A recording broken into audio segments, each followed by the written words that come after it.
wabarakatuh. Waalaikumsalam warahmatullahi wabarakatuh. Bagaimana kabar Anda ibu sekarang? Baik. Alhamdulillah. Sebelum kita melakukan kegiatan, baiknya kita berdoa dulu. Siapa yang bisa mimpin doa? Baik. Baik. Baik. Silakan Baik, mimpin doa. Ya, Kak. Berdoa mulai.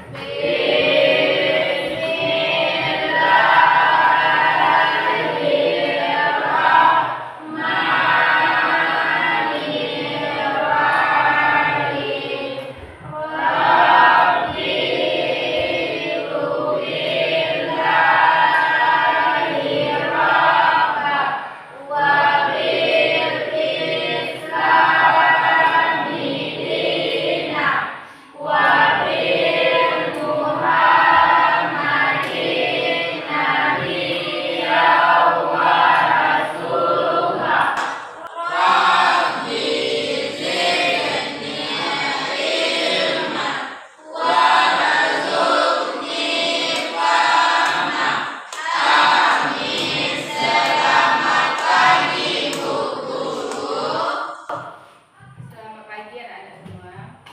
Baiklah, sebelum kegiatan kita mulai, Ibu mau ngambil apa yang kalian beli. Ada teman kalian yang tidak hadir hari ini? Nah, Ibu cek dulu ya.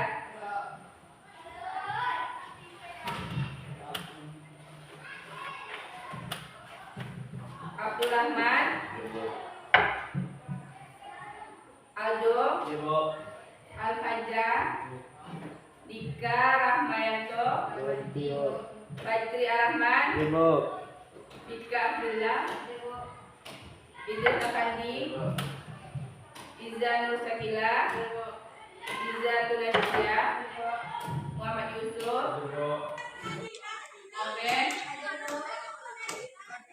Putri Aulia, Putri Salma, Rafka, Rihan, Wa'id,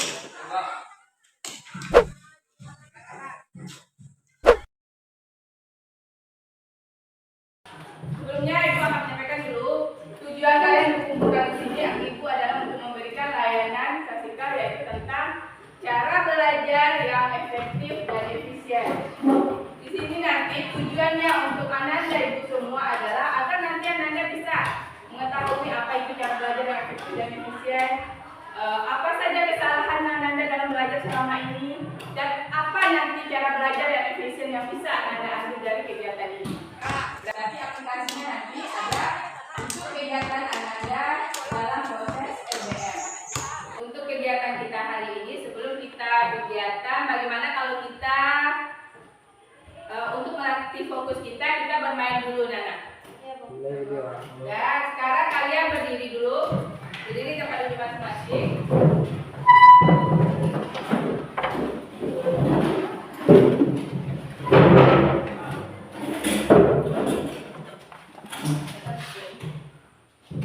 Dan sekarang instruksinya adalah dengarkan apa yang Ibu bilang. Apa instruksinya, Nana? Dengarkan apa yang Ibu bilang atau apa yang Ibu ucapkan.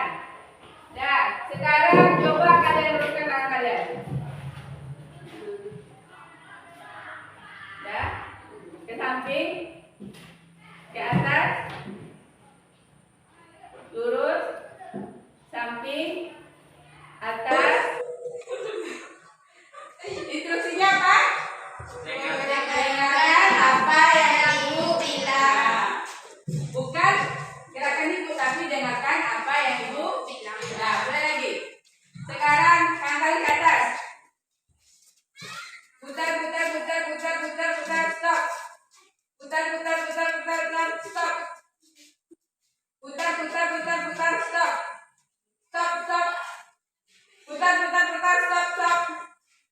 stop. Putar, stop.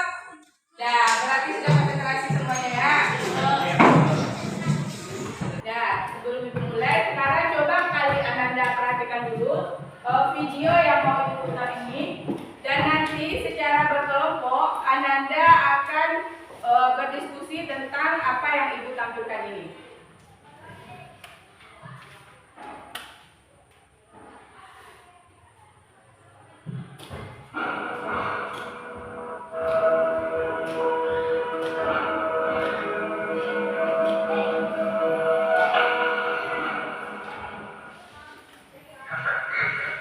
Sosial dan efisien.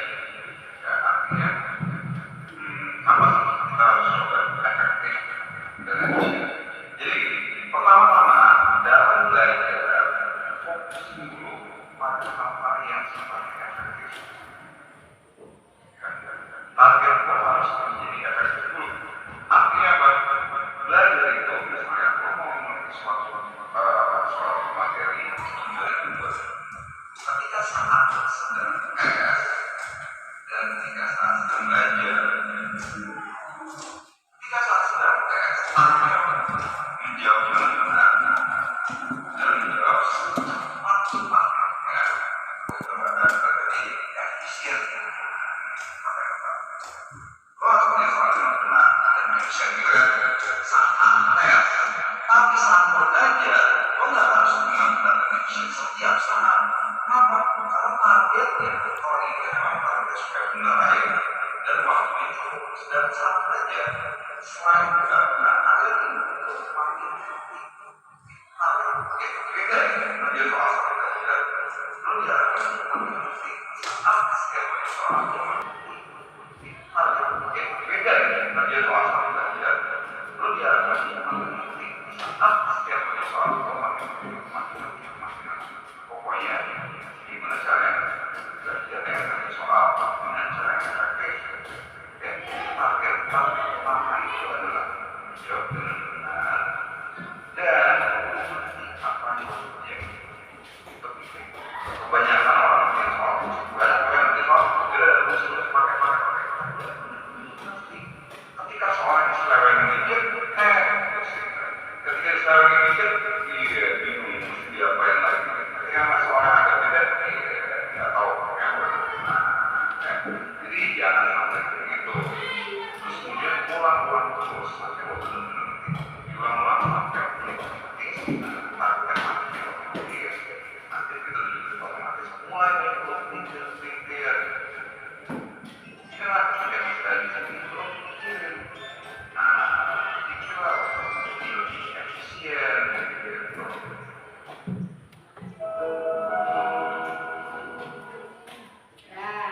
Sekarang kalian duduk berkelompok. Satu kelompok cukup 4 orang saja nak. Duduk berkelompok. Yang Putri gabung sama Yusuf sama Rahmat. Yang Fika gabung sama Fajri sama Wais. Yang sebelah sini gabung sebelah sini.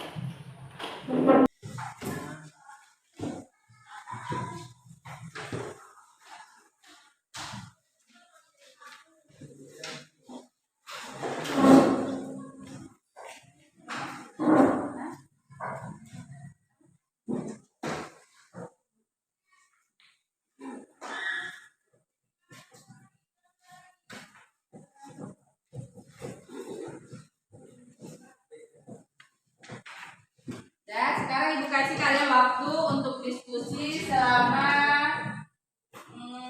15 menit aja nak. Kalian diskusikan dulu.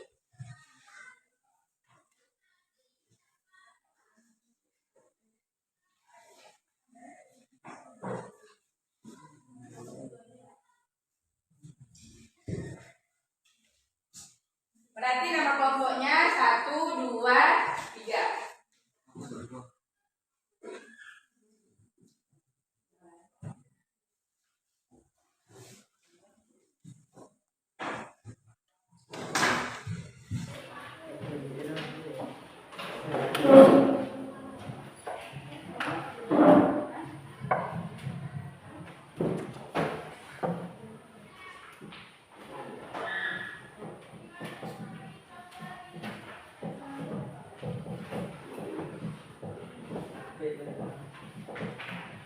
Dan sekarang Ibu kasih kalian waktu untuk diskusi selama 15 menit aja.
biasanya.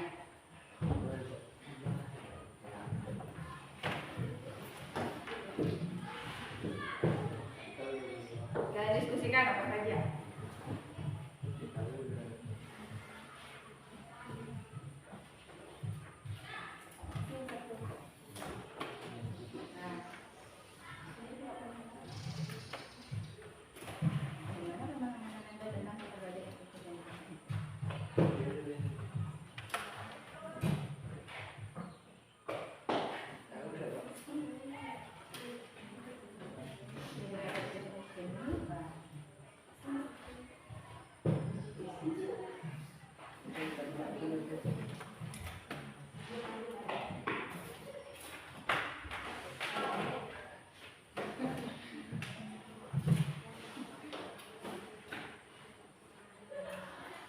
Yang biasa kalian lakukan selama ini cara belajar kalian seperti apa?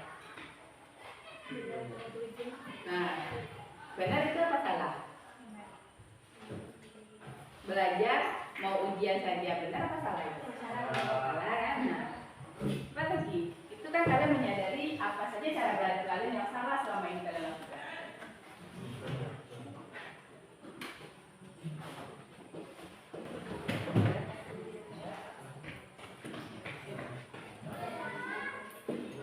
Ya? Yang mau menyampaikan angkat tangan, ayo. Nah, silakan Putri. Berdiri ya, Nak, ya. Assalamualaikum warahmatullahi wabarakatuh. Waalaikumsalam warahmatullahi wabarakatuh. Saya dari kelompok 1 akan menyampaikan hasil diskusi kami. 1. Bagaimana pemahaman Anda cara belajar yang efektif dan efisien? Jawaban, cara belajar yang baik dari segi metode, penggunaan tempat ataupun penggunaan waktu. 2. Menurut Ananda, mana saja cara belajar Ananda yang salah selama ini Ananda lakukan? Jawab. 1. Belajar di saat ujian saja. 2. Mencontek saat ujian. 3. Apa manfaat dari cara belajar yang efektif dan efisien menurut Ananda? Jawaban, hemat waktu. 4. Jabarkan bagaimana cara Ananda mempraktikkan cara belajar efektif dan efisien. Jawaban. 1. Saya rajin belajar. 2. Saya tidak akan mencontek lagi saat ujian. Ya, kan. Ada tanggapan dari kelompok lain? Ya, mengenai cara belajar yang salah tadi. Siapa saja yang pernah melakukan hal itu? Ayo, angkat tangan. Siapa yang pernah melakukan hal itu? Siapa lagi? Berarti selama ini Nanda Ibu pernah melakukan cara belajar yang salah. Mau memperbaiki? Mau. Nah, kelompok lain. Silakan mungkin sampaikan hasil kelompoknya. Assalamualaikum warahmatullahi wabarakatuh. Waalaikumsalam warahmatullahi wabarakatuh. Saya dari kelompok 3 akan menyampaikan hasil diskusi kami. 1. Bagaimana pemahaman Anda cara belajar yang efektif dan efisien? Jawab. Cara belajar efektif dan efisien yaitu belajar yang menyenangkan terjadinya dengan baik. 2. Menurut Ananda, mana saja cara belajar Ananda yang salah selama ini? Adalah tidak belajar kalau ada ujian atau ulangan saja. Apa manfaat dari cara belajar yang efektif dan efisien menurut Anda? Jawab. Manfaatnya adalah bisa belajar dengan tepat waktu dan tidak menghabiskan waktu. 4. Jabarkan bagaimana cara Ananda mempraktekkan cara belajar yang efektif dan efisien. Jawab. Belajar dengan semangat dan belajar kalau ada ulangan yang akan datang. Nah, bagaimana tanggapan dari kelompok lain dari hasil diskusi kalian itu? Ada tanggapan kah? Sudah paham kalian apa itu cara belajar yang efektif dan efisien? Lalu. Sudah?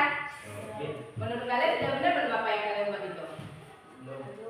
Nah, jadi untuk menyempurnakan apa yang kalian diskusikan tadi, Ibu akan menjelaskan dulu apa itu cara belajar yang efektif dan efisien. Nah, kita mulai dulu dari apa itu cara belajar yang efektif dan efisien. Yang pertama itu cara belajar yang efektif. Cara belajar yang sesuai dengan kondisi personal kalian. kondisi diri kalian, apakah sedang senang, apakah sedang sedih, atau kalian sedang capek. Jadi kalian harus sesuaikan dulu dengan kondisi diri kalian yang pertama. Yang setelah itu, baik dari segi metodenya, metode apa yang ingin kalian gunakan dari cara belajar yang efektif dan efisien. Setelah itu, nanti kalian itu harus bisa memilih tempat untuk kalian melakukan cara belajar yang efektif dan efisien.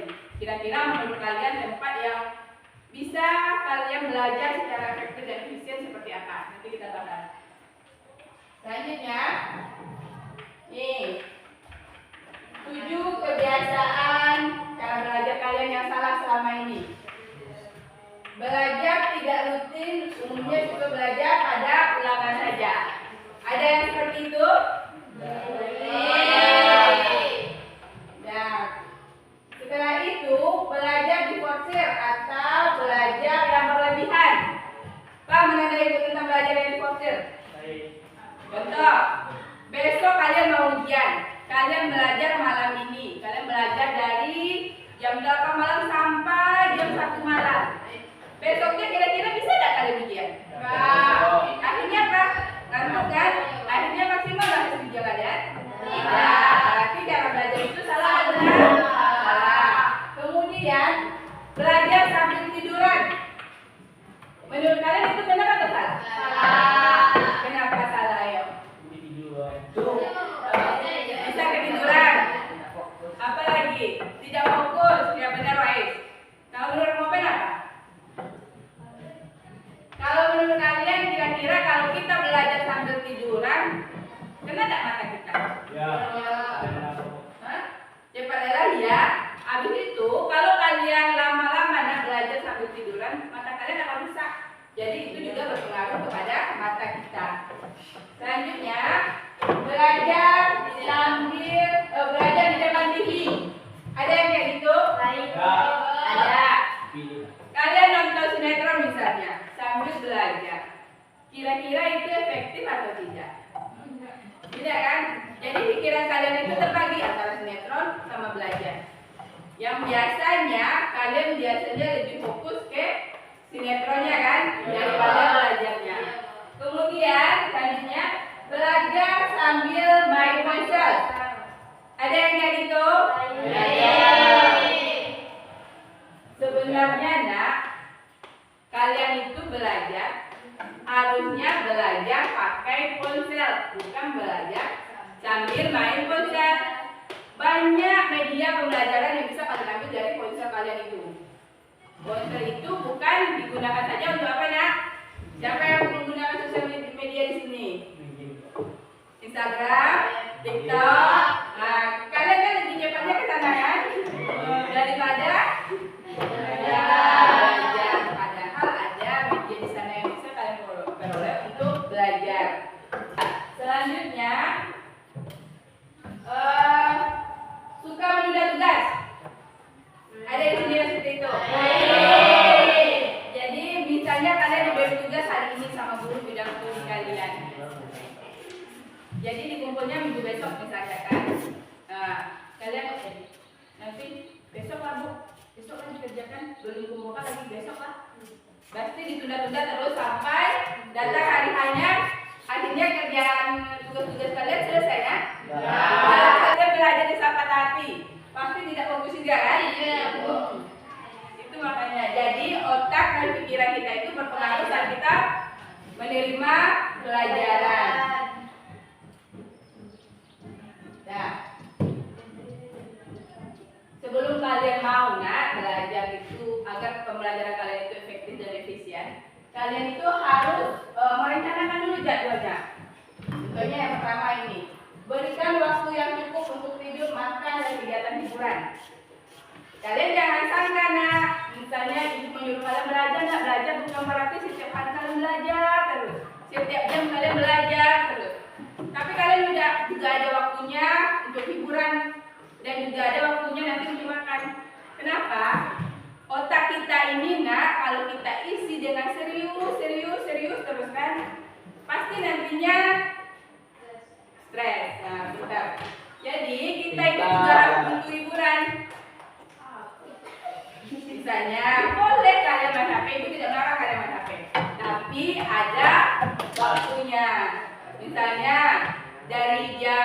misalnya dari jam 7 misalnya sampai jam 1 siang kalian belajar di sekolah. Nanti pulang kalian makan dulu, ganti baju. Habis itu nanti boleh main HP sebentar, malam misalnya kalian. Habis itu kalian belajar lagi. Belajar misalnya 1 jam misalnya. Tapi kegiatan itu rutin kalian lakukan, nak. Itu akan kalian ingat terus. Tapi misalnya kalian belajar langsung kemudian belajar, pasti besoknya ditanya kalian tidak akan ingat. Jadi kalian itu belajar harus rutin. Setiap guru memberikan materi, usahakan untuk mengulangnya di rumah agar kalian selalu ingat apa yang diberikan oleh guru kalian itu. Nah, yang selanjutnya, prioritaskan tugas-tugas. Seperti yang ibu bilang tadi, kalau seandainya anda ibu ada tugas, kerjakan cepat, jangan ditunda-tunda. Jadi kalian prioritaskan tugas-tugas kalian dulu. Selanjutnya, luangkan waktu untuk diskusi atau mengulang bahan sebelum kelas. Maksudnya kalian tahu kan? Nah, kalian misalnya di saat kalian belajar, kan ada nanti misalnya kalian diberikan soal matematika. Sebelum nanti kalian belajar sama ibu itu, besoknya kalian coba diskusikan sama teman kalian dulu. Diskusikan, kalian cari soal-soal, kalian diskusikan. Jadi besoknya untuk belajar sama ibu tuh kalian cepat pahamnya, nangkapnya. Jadi sebelum belajar itu apa mata pelajarannya, apa yang kalian bahas untuk minggu selanjutnya, kalian diskusikan dengan teman-teman kalian dulu. Jadi sebelum ibu tuh memberikan materi, kalian sudah tahu gambaran materi apa yang akan dibahas. Seperti itu. Kemudian atur waktu pelajaran setelah kelas. Ingatkan bahwa kemungkinan terbesar untuk lupa terjadi dalam waktu 24 jam. Contoh, seperti yang ibu bilang tadi, nak. Jadi setelah kalian belajar itu, luangkan waktu kalian untuk mengulang pelajaran nanti di rumahnya. Kalau kalian tidak mengulangnya di rumah, otomatis kalian akan lupa. Karena otak kalian itu, kalian cuma menerima pelajaran di sekolah saja, nak, tanpa kalian ulang di rumah. Contoh misalnya, kayak bacaan sholat aja, nak. Kalau kalian tidak ulang-ulang, terus kalian lakukan dengan sholat itu, bisakah kalian ingat bacaan sholat? Ya. Seperti itu juga pelajaran, nak. Kalau kalian ulang terus, sampai kapanpun pasti kalian ingat. Seperti itu. Selanjutnya, nah, mapel kalian ada 2 jenis kan? Tahu 2 jenis maksudnya? Ada yang sifatnya bacaan, ada yang sifatnya hitung-hitungan. Jadi ada yang sifatnya mapelnya yang teoritis, dan teoritis itu yang bersifat bacaan, seperti IPS, bahasa Indonesia, itu kan sifatnya bacaan. Kalau di mata pelajaran seperti itu, cara belajar yang bagus yang kalian lakukan yaitu yang pertama kalian agar belajar kalian itu efektif dan efisien, kalian ciptakan dulu suasana belajar yang nyaman. Apa suasana belajar kalian yang nyaman? Setiap orang kan pasti beda-beda suasana belajar yang nyaman kan. Contoh kalau ibu misalnya, cara belajarnya ibu suka belajar di suasana yang tenang. Kalau kalian seperti apa? Sama? Ada enggak? Tapi ada orang yang suka belajar sambil dengarkan musik. Ada yang kayak gitu? Nah, itu tergantung kembali lagi ke diri masing-masing, apa yang dia senang. Jadi yang pertama kita ciptakan dulu suasana yang nyaman agar cara belajar kita itu efektif. Selanjutnya, jadi nanti apalagi nanti kan misalnya, contohnya nanti kalian diberi tugas IPS, kalian tunda-tunda, akhirnya datang lagi tugas IPA, datang lagi tugas matematika, akhirnya tugas kalian di mana jadinya? Bisa kalian maksimal mengerjakannya? Jadi nanti dibuka ya.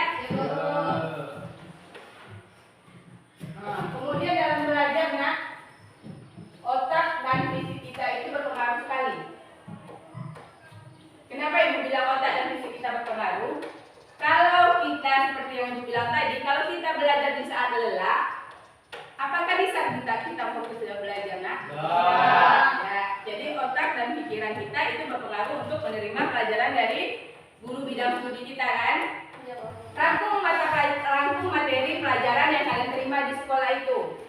Contoh misalnya seperti kalian buat mind mapping. Tahu mind mapping kan? Mind mapping itu adalah kalau kalian lihat buku mata pelajaran, setelah itu mengingat yang telah dipelajari. Mengingat yang telah dipelajari itu maksudnya kalian ulang-ulangi terus. Kalian ingat-ingat terus.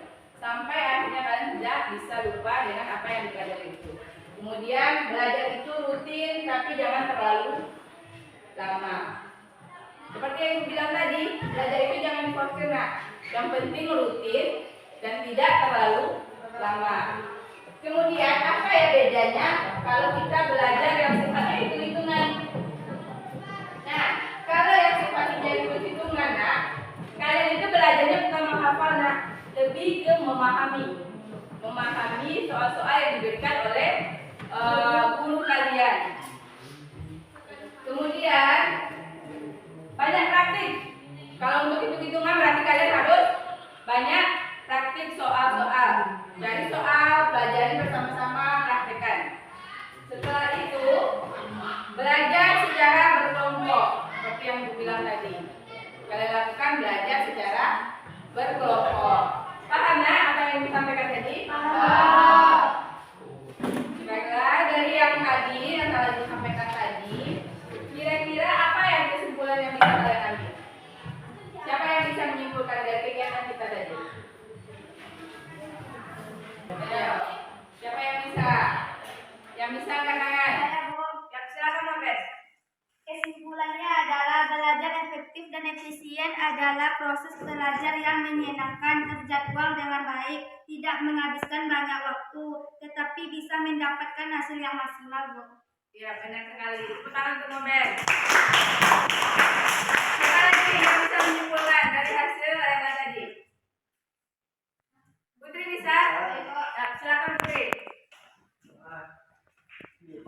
Kesimpulannya adalah cara belajar yang efektif dan efisien itu adalah cara belajar yang baik dari segi metode, penggunaan tempat ataupun penggunaan waktu. Dan ternyata belajar di saat capek itu tidak efektif. Belajar yang efektif itu belajar dengan suasana nyaman dan rutin. Ya, tepuk tangan untuk Putri. Untuk minggu besok kita akan melakukan kegiatan tentang bimbingan karir. Nah, nanti kalian coba cari juga apa itu bimbingan karir yang tentang sekolah lanjutan. Jadi nanti pas kita memberikan layanan kalian sudah siap begitu. Sudah? Kalau tidak ada lagi, berarti kalian sudah paham kan apa yang Ibu sampaikan tadi?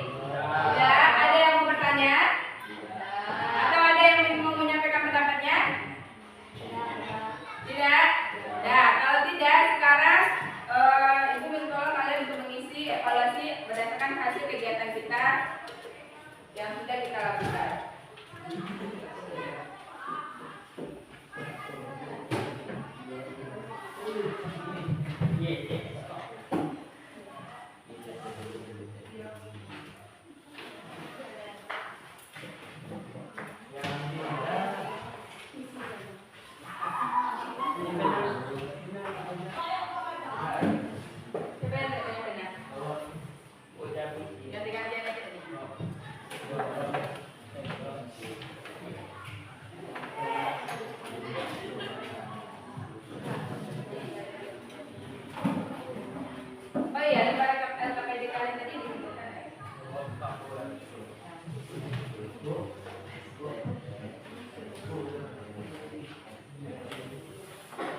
Oh iya, cara mengisinya yang pertama misalnya saya dapat motivasi cara belajar yang efektif ini. Kalau ya bisa. Makanya sih pada SD. Ada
adik.